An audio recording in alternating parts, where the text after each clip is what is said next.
Hello everyone, in this video we're going to talk about the most important artifacts and activity in test engineering. It's the Quality Engineer's Roadmap.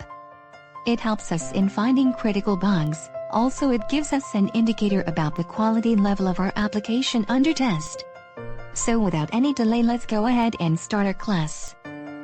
Imagine that we're responsible for testing a mobile application or any other application, and we've just received the new release from the development team.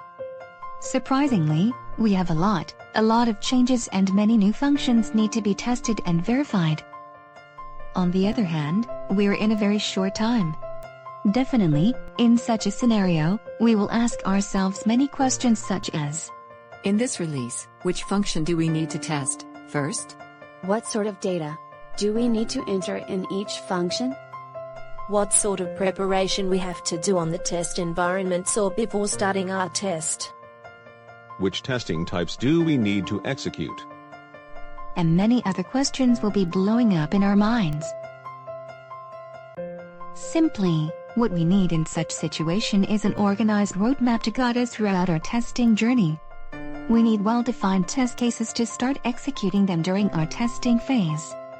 Basically, the test case is a group of sequential and interactive steps should be executed to verify the correctness of a particular function within the application under test. These steps should be executed by using specific inputs and under special conditions. Then observe the behavior of the application. It should match the defined requirements as well as achieve both business and customer needs. Assume that we're going to test the create account function in Gmail application. So to write a simple test case, we need to understand the most important fields that make our test phase more effective. These fields and ingredients are ID, title, test data, test steps, expected and actual result, and also priority. Let's discuss them in details. ID is a unique number and title. It's used to describe the condition of the test case. It should be clear and direct to the point. Test steps, it is used to define clear and sequential steps to interact with the application and verify that its functionalities are working as expected. Test data, it is used to define both negative and positive entries for each test case and to ensure sufficient test coverage. Priority, the execution order for each test case. The expected result, it is used to specify how the system should work as defined in the requirements or user stories. The actual result, it's to observe the real behavior of the tested function and to verify how truly the application works under specific conditions. And right now, to know whether this test case is passed or failed, we need to compare both the expected and actual results. They will guide us to our significant decision.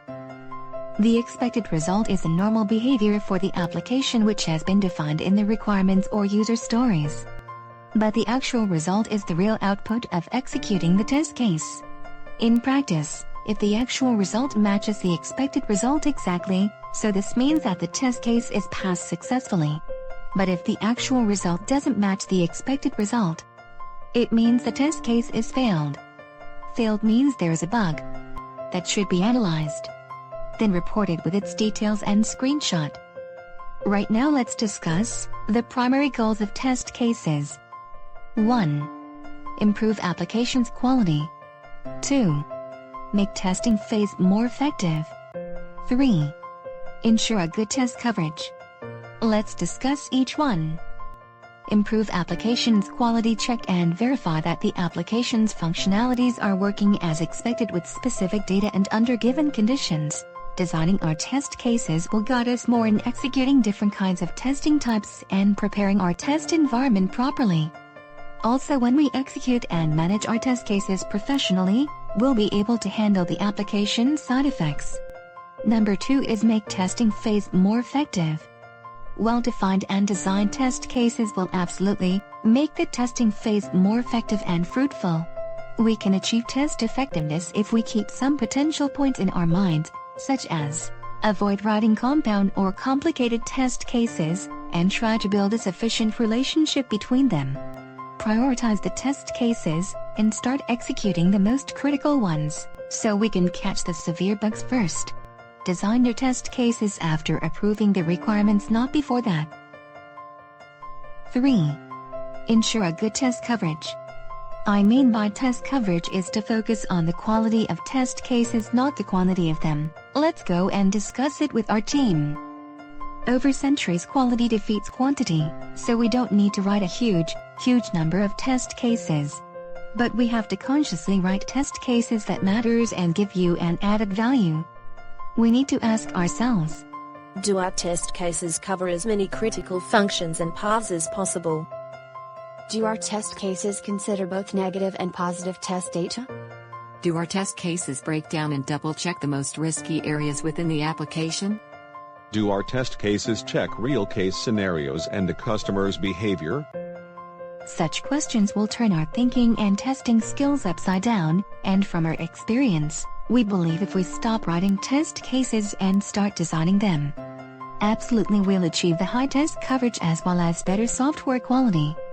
We'll talk about this point in our advanced courses.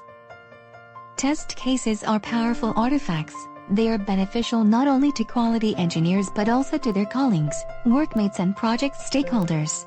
If we design, execute them professionally, they become the source of truth that guides us confidently about our application's strengths and weaknesses. As a result, it becomes so easy to say quality is the core of everything. If you like this video, please subscribe with our channel and click on the notification bell to receive all our new videos. Also, please share it with your friends and see you next time.